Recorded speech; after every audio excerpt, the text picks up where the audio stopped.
بسم اللہ الرحمن الرحیم۔ السلام علیکم۔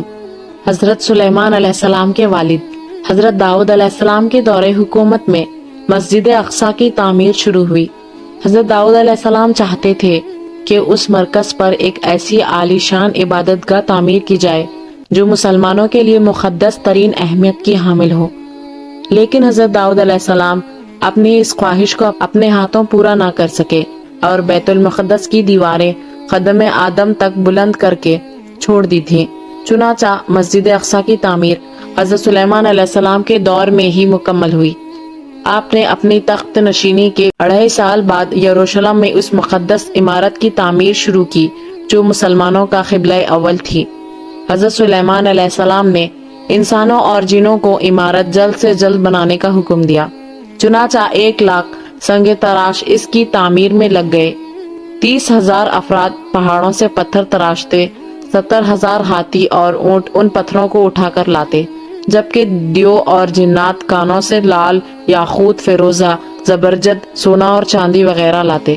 اس مسجد کی لمبائی 784 گز اور چوڑائی 455 گز تھی۔ مسجد میں 648 ستون تھے اور 4,000 قندیلیں روشن ہوا کرتی تھیں۔ اس کی صفائی پر 700 صفائی کرنے والے مامور تھے۔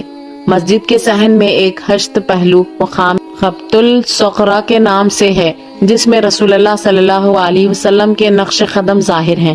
اس مسجد کی تمام زمین میں 1 ہاتھ بھی ایسی جگہ نہیں ہے جس پر کسی پیغمبر نے نماز نہ پڑھی ہو یا کسی فرشتے نے قیام نہ کیا ہو۔ جب حضرت سلیمان علیہ السلام کی وفات کا وقت قریب آیا تو مسجد کی تعمیر مکمل نہیں ہوئی تھی، چنانچہ حضرت سلیمان علیہ السلام نے اللہ تعالیٰ کے حضور عرض کیا، یا باری تعالیٰ، اس وقت بیت المقدس کی تعمیر مکمل نہیں ہوئی، میرے انتقال کو جنات سے پوشیدہ رکھا جائے تاکہ بیت المقدس کی تعمیر مکمل ہو سکے۔ آپ کی دعا قبول ہوئی۔ جنات نے شیشے کے محل میں حضرت سلیمان علیہ السلام کے لیے ایک معبد تیار کیا تھا اور آپ اکثر یہیں عبادت الہی میں مصروف رہتے تھے۔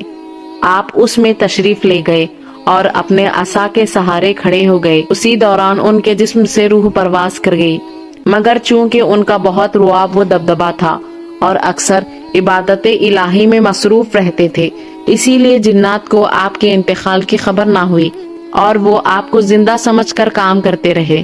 ایک طویل عرصے تک ان کا جسم عصا کے سہارے کھڑا رہا۔ آخر جب دیمک نے عصا کو کھا لیا تو عصا ٹوٹ کر گر گیا اور آپ کا جسم زمین پر گر پڑا۔ اس وقت جنات کو معلوم ہوا کہ آپ کا تو انتقال ہو چکا ہے، چنانچہ وہ پہاڑوں کی طرف بھاگ گئے۔ حکم الہی سے ہوا تخت سلیمانی کو اڑا لی گئی، لیکن اس وقت تک بیت المقدس کی تعمیر مکمل ہو چکی تھی، چنانچہ حضرت سلیمان علیہ السلام کو بیت المقدس میں ہی دفن کیا گیا ہے۔